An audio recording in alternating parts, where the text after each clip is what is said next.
Olá, eu sou o professor Evandro Ramos, tudo bem com você?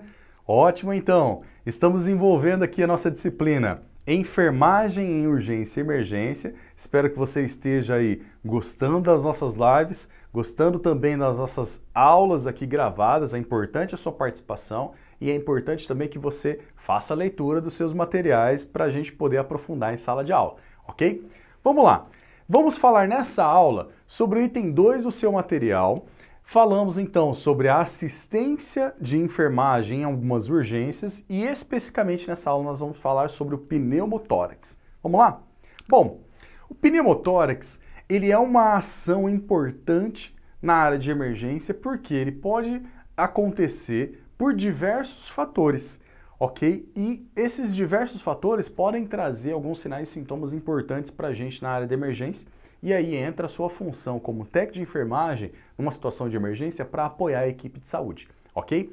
Lembrando que numa situação de emergência, quando a gente está trabalhando num pronto atendimento ou num hospital, num pronto-socorro, nós não estamos sozinhos. Então você nunca vai estar trabalhando sozinho, vai ter um enfermeiro lá te ajudando, vai ter um médico também fazendo a função dele e vai ter outro colega técnico de enfermagem também ajudando você a executar essas práticas, ok? Então, não tenha medo, não tenha receio também de praticar ou até mesmo de ir trabalhar ou fazer algum estágio posteriormente no futuro da sua profissão nessas áreas ou nesses setores, ok? A gente tem mais a aprender do que, obviamente, ter medo. Vamos lá! O pneumotórax, literalmente, ele acontece como um acúmulo de ar dentro da cavidade pulmonar. Ok? Esse acúmulo de ar ele vai fazer com que haja uma descompressão do pulmão, tá? Ok? Então, visualiza aqui nessa figura, eu tenho o pulmão literalmente todo expandido e aqui eu tenho um pulmão que está colapsado, tá? Ele está como se fosse uma bexiguinha murcha, literalmente. E o que está preenchendo todo esse ambiente aqui, na grande maioria das situações aqui, no caso do pneumotórax, é ar, ok? E, obviamente, num aspecto de visualização em raio-x, o médico ele consegue também diferenciar esse aspecto de acúmulo excessivo de ar aqui, tá bom? Como uma diferenciação desse pneumotórax. Tá? É claro que ele vai associar também aos aspectos de sinais e sintomas e também da anamnese que ele está fazendo nesse paciente. Tá? Por quê, professor? Porque podem acontecer praticamente duas formas a entrada de ar dentro da cavidade. Externa, por um trauma, ou interna, por um trauma também. Tá? Eu tenho um trauma, por exemplo, do pulmão, internamente ele rompe e extravasa ar de dentro do pulmão para fora do pulmão, dentro da cavidade. Ou um trauma aqui externo, onde eu tenho a perfuração da caixa torácica, por exemplo. Entendeu essas lógicas? Ótimo, então. Então, o pneumotórax, ele ocorre quando tem a entrada livre, tá, de ar no espaço entre a pleura visceral e a pleura parietal. A pleura visceral é a que reveste o pulmão. A parietal é a pleura torácica, que reveste a cavidade torácica. Ok? Gravou isso? Então, quando eu tenho acúmulo de ar nessa cavidade, tá? Livre, literalmente, acontece o pneumotórax.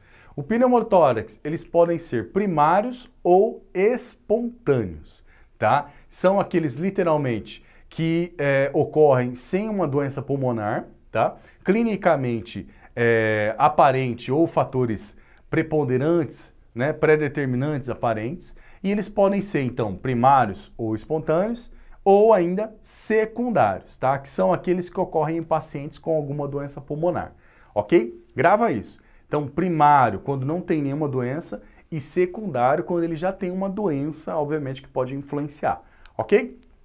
Quais são as causas do pneumotórax? O pneumotórax espontâneo e secundário, eles variam mais. A doença pulmonar obstrutiva crônica, que é chamada de DPOC, é a causa mais comum e representa de 50% a 75% dos pneumotórax secundários. Professor, me lembra um pouco dessa doença pulmonar obstrutiva crônica. Sim, te lembro. É aquela doença que geralmente surgiu do enfisema pulmonar. Enfisema pulmonar é geralmente aquela doença que surgiu do tabagismo crônico, ok? Fumou muito da vida, trouxe processo cicatricial fibrótico do pulmão, e ele desenvolveu a doença pulmonar obstrutiva crônica. É uma das situações, ok? Tem várias outras. Ok? Gravou essa informação? Então, isso obviamente pode contribuir também de maneira expressiva, tá? A doença pulmonar obstrutiva crônica, ou DPOC, pode desenvolver de maneira expressiva o pneumotórax secundário, tá? O pneumotórax, então, ele ocorre em 5% em pacientes que têm síndrome da imunodeficiência adquirida, pacientes que são HIV, tá? Que evoluíram para desenvolvimento da síndrome. E sendo associado também à necrose subpleural. Acontece então uma necrose no tecido do pulmão, ele se rompe e acontece a passagem de ar para dentro da cavidade, tá? E acontece também, no caso do portador da síndrome da imunodeficiência respiratória, a infecção por pneumociste carine. Ele já está suscetível, o portador da síndrome da AIDS, ele já está suscetível a desenvolver pneumonias, e o paciente que desenvolve as pneumonias, ele pode desenvolver um processo de necrose pleural. A necrose pleural pode romper o pulmão, extravasar ar e esse extravasamento de ar gerar o pneumotórax. Entendeu essa dinâmica? Ótimo, então. Vamos lá. Devido à necrose do tecido pulmonar, a fuga de ar ela é contínua, tá? Ele continua sempre extravasando ar. E, obviamente, a aspiração simples ela falha nesse grupo de pacientes. Então não adianta fazer uma aspiração simples porque não vai trazer um resultado, tá? Neoplasias pulmonares malignas ou também metástases para o pulmão são causas de cerca de 15% dos pneumotórax secundários também. Um pneumotórax primário ou espontâneo, ele ocorre quando há uma ruptura, tá? Ou uma bolha subpleural alternando literalmente a integridade pleural, tá? A ruptura desse pneumotórax, ela acontece de maneira espontânea primária, ela envolve geralmente o ápice pulmonar, ok? Então, geralmente está ligado com o ápice pulmonar quando eu tenho o pneumotórax primário. Em um pneumotórax, então, espontâneo secundário, a ruptura da pleura é secundária em processo de alguma doença pulmonar subjacente, como exemplo, DPOC ou neoplasias, como a gente falou. Quais são os sintomas clássicos, professor, do pneumotórax espontâneo primário? Aparecimento súbito de dispneia, então do nada, é repentino, tá? Espontaneamente ele desenvolve dispneia, tá bom? Dor torácica, pleurística, tá bom? Que caracteristicamente ocorre quando o paciente está em repouso, se apresenta em repouso. Então ele está em repouso, ele tem literalmente a dor torácica, ok? Então no pneumotórax você tem literalmente, olha aqui, um pulmão completamente cheio, normal, sem nenhum tipo de problema. E aqui eu tenho a cavidade torácica e o pulmão colapsado. Lembra da bexiguinha murcha, tá? E eu tenho aqui um acúmulo de ar dentro da cavidade torácica. Isso é o pneumotórax, que pode ser primário, pode ser secundário, tá bom? Nesse sentido, então, o pneumotórax ele também pode ser hipertensivo. Ele deve ser diagnosticado clinicamente, imediatamente tratado por descompressão com agulha, seguido aí de toracostomia com tubo, tá? Que significa o quê? Se eu tenho literalmente um pneumotórax hipertensivo, ele vai começar a influenciar no funcionamento literalmente dos outros órgãos. Então ele pode ser, lá na emergência, uma situação rara de emergência, ter a perfuração com uma agulha mais calibrosa, onde eu vou ter extravasamento de ar dessa cavidade e eu vou ter um aumento literalmente desse colapso do pulmão, tá? A reversão desse colapso, e posteriormente eu vou ter a necessidade de fazer a descompressão, tá? Desse tórax com uma toracostomia, ok? Onde vai envolver um procedimento clínico médico dentro do centro cirúrgico. As opções de tratamento do pneumotórax, elas incluem oxigênio, então já vai pensando nos cuidados de enfermagem. Oxigênio, então dá um suporte de oxigênio, observação, aspiração de agulha, tá? Ou cateter, aspirações únicas ou sequenciais, vai ser de acordo com a orientação médica. A toracostomia por tubo pequeno ou, obviamente, um tubo padrão, isso tudo vai de acordo também com a indicação médica.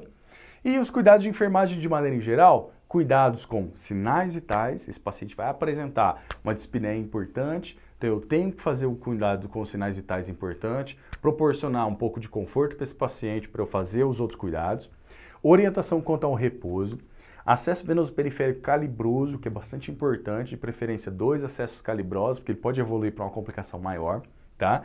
Orientação quanto à terapêutica para ele, orientação para a terapêutica também para os acompanhantes, ok? Não tracionar esse tubo se ele for, obviamente, feito numa situação de emergência ou até mesmo posteriormente num cuidado posterior realizado com um paciente que vai para uma clínica, por exemplo, ok? Sai do centro cirúrgico e vai para uma clínica.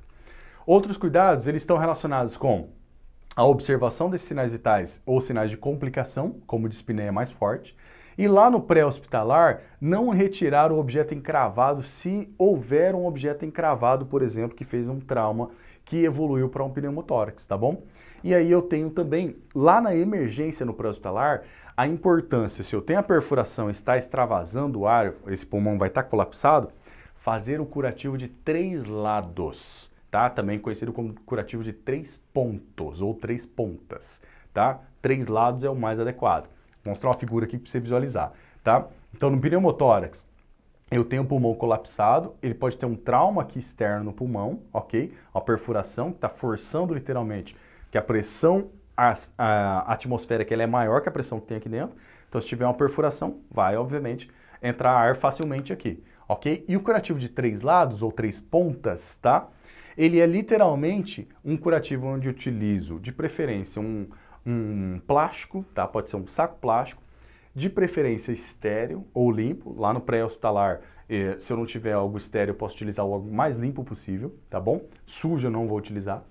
Onde eu faço literalmente uma compressão, coloco, se eu tenho uma lesão, eu vou colocar esse plástico aqui em cima e eu vou passar a fita em 3 lados somente. De preferência, a parte aberta que fique para baixo, ok? Na posição que ele estiver. Se ele for ficar em pé, fique para baixo. Se ele for ficar deitado, que fique para baixo, tá? Então, eu faço a vedação só em 3 lados e mantenho um lado aberto. Por quê? O que vai acontecer aqui, professor? Quando ele inspirar, tá? Eu vou estar fechado aqui. O pulmão ele vai tender a aumentar, tá? Ele está colapsado. O outro está normal. Então, ele vai tender a aumentar e ele vai empurrar esse ar para sair. Como tem um lado, ele vai extravasar por aqui. Mas ele não vai voltar, porque eu vou ter uma pressão nesse sentido aqui do ar. Então, o ar atmosférico vai fazer a pressão e vai vedar o orifício, ok? Então, quando ele inspirar, o pulmão vai aumentar e vai sair o ar, mas ele não vai voltar. E aí, em várias inspirações que esse paciente fizer, eu vou aumentar esse colapso, diminuir, né? No caso, o colapso, aumentar o tamanho do pulmão. Isso vai favorecer a troca gasosa e diminuir a dispneia. Ok? Isso aqui é um recurso muito importante utilizado lá no pré-hospitalar, ok? Então, lembre aí do curativo de 3 lados, um recurso no pré-hospitalar muito importante de cuidado de enfermagem. Bem, nós vimos então assistência de enfermagem em emergências na situação do pneumotórax, que é uma situação onde eu tenho um acúmulo de ar, a entrada de ar dentro da cavidade torácica, que vai fazer com que haja um colapso literalmente do pulmão. Obrigado pela sua atenção e aguardo você na próxima aula.